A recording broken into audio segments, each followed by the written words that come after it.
Hi folks, it's David O here in Karmi'El. Sunny, the end of January coming into February, and it looks like we've got spring heading our way. Maybe a little bit more rain, but it's been lovely this week. So I want to set the scene. I've recently come to Israel and I'm in the Ulpan. The Ulpan is a program 5 months for young people, 10 months for the elders, to learn Ivrit, to learn basic Hebrew. There I am sitting with, I'm the youngest guy in the class in my 70s. There are quite a few elders beyond me. And we're learning the fundamentals of Hebrew. And our teacher says to us, we're going to introduce a new word for you, Mishpatim. Ah, I know Mishpatim. I learned it becoming a rabbi. Mishpatim are civil laws. I raise my hand, I say civil laws. She looks at me strangely and says, no, Mishpatim, Mishpat means a sentence. Sentences. Now, not like sentences in jail. You've been sentenced to 10 years, out in 5 for good behavior. No, a sentence like in grammar. It begins with a capital letter, ends with a period. We call it a sentence. Mishpatim are sentences. So this week's parsha is called sentences. But they're also the civil laws as well, right? Now, this actually means we need to go back one parsha to Yitro, to the giving of the Aseres Hadibros, the 10, not commandments, the 10 dibrot, the 10 statements. So last week we had the 10 statements, and this week we have sentences. What does it mean? Well, the 10 statements are bullet points, and they are generalities. And you know, in logic, you go from the general to the specific, right? So Mishpatim are the specifics. The 10 statements, the 10 what we call commandments, are really not commandments, they're beyond commandments. They are foundational principles of a holy society, of a civil society. Most of us know what they are.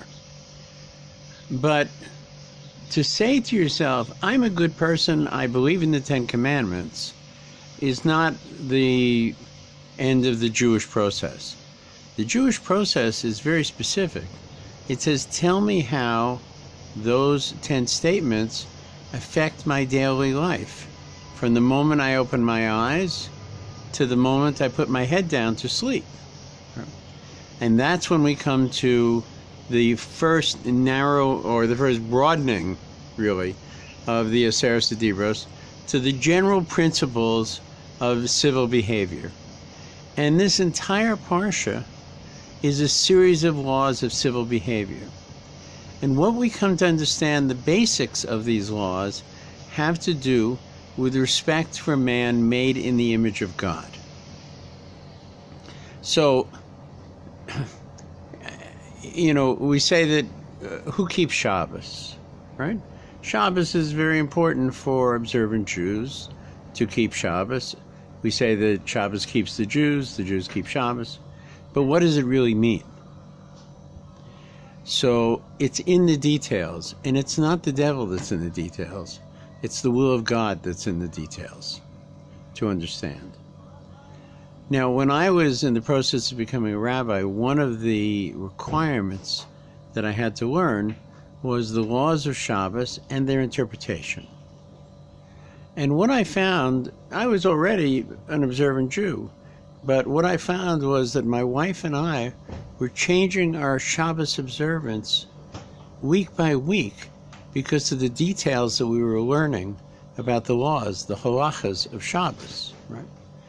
Now, was this just, well, let's make it tougher on them? No, it wasn't. They all had an element that enhanced the peace of Shabbos, the moment of regeneration of Shabbos, the allowance of relating to the divine on Shabbos, which made them all consequently quite remarkable, but also realizing that, gee, there was a lot of detail to learn. So the world of the Jew is not simply a mystical world, not simply a vision of high ideals. It is all of those things for sure. But it is also the world of action. How do I relate to my brother? How do I relate to my friend? How do I relate? What is slavery? And what is the end of slavery? What is permitted sexually and what is not permitted sexually? What are the laws of Shabbos? What are the laws of the holidays? The list goes on and on and on. 613 mitzvahs to begin with, right? So it's a lot more than the vision of the Ten Commandments, but it is all in keeping with that vision. This is Mishpatim. Mishpatim tells us that the details are critical. It also tells us something else, that unlike the U.S. view of separation in church and state, we hold that civil laws are given by God. Now, there's an element in this, of course, in the Declaration of Independence, right? The life, liberty, and the pursuit of happiness is not something that is granted by the state, right? It is given by God to man, and that's recognized in the Declaration of Independence. So it is with virtually all of our laws. Civil laws are required, and they would be required by other societies, not just Jewish societies, in order to maintain order. If you don't have ownership, if you don't have laws against theft and murder, right, well, you're going to descend into chaos, right? But our civil laws are part of the Aseret Sedibros. They are part of what was given at Sinai, right? And so we don't just keep them because they make sense. We keep them because they are divine and holy. It's a very important thing to understand that the Sanhedrin, the high court, right, had its housing within the temple itself. Beside the Mishkan and in Jerusalem at the Holy Temple, it was housed in the temple grounds themselves, as if to say, we don't have this separation. We don't have the separation at all. We don't believe, there's a term, give unto Caesar what is Caesar's and give unto God what is God's. Well, from our point of view, all of creation is God's.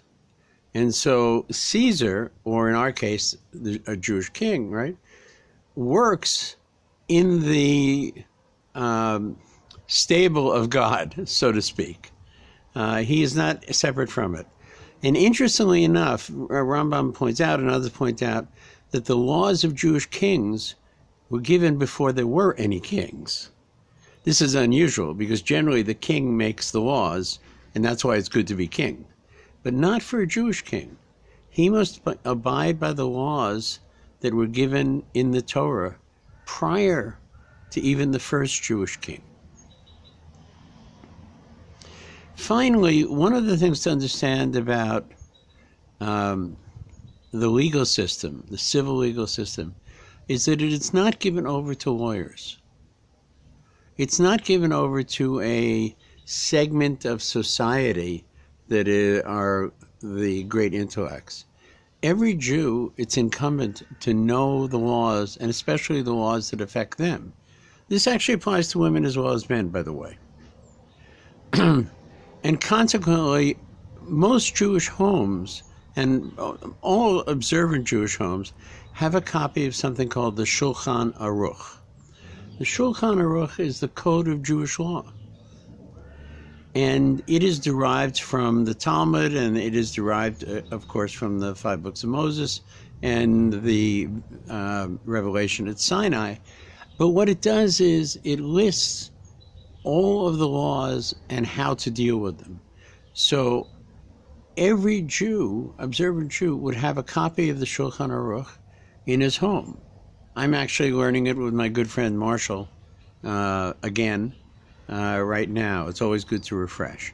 But it deals with the Jewish day, the Jewish year, issues of money, issues of business, issues of relationships between men and women. You name it, it covers the entire gambit.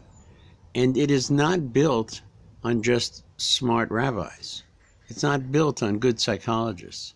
It's actually built on a foundation of Torah, of revelation. And consequently, it has a power and a relevance and a credibility that could not exist otherwise. So, in summary, right, here we are looking this week at sentences of last week's 10 statements. The 10 Commandments as laid out in the civil laws of Mishpatim. Right?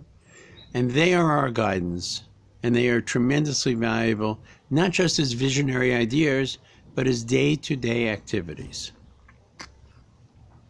I want to wish you all a special Shabbos, a Shabbos of learning, a Shabbos of revelation, as we move forward in this parsha. And I also want to say a thank you. Special thank you to Reb Yosef, who has descended on me like a malach. I'm very fortunate. It's like angels come into my life.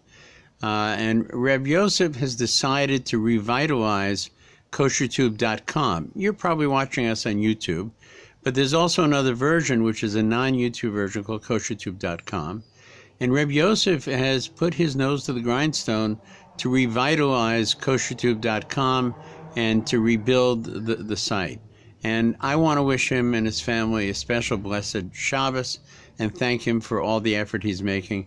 It's entirely his own initiative, and we will all benefit from it, and I thank him. Shabbat Shalom to all of you, a healthy Shabbos, a good Shabbos. Survive the cold North American winter. Spring is coming, I promise you. I can almost hear Pesach. The wheat is growing. Speak to you soon. Shabbat Shalom.